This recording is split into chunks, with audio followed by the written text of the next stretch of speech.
Hello pa? Nak, Diyos ko. Pa? Bakit? Bakit ka umiiyak? Anong nangyari? Nak, yung kapatid mo. Pasensya na tinago namin sa'yo. Kasi ayaw ka namin bigyan ng aalalahan niya.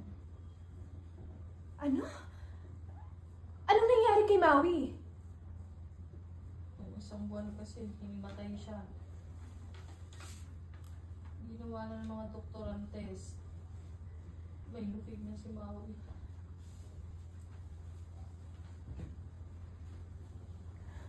Pa, bakit naman ngayon mo lang sinabi sa akin to? Si anak, nahihiyan na ako sa'yo. Lagi ka na naman. Ikaw na lagi eh. Pa,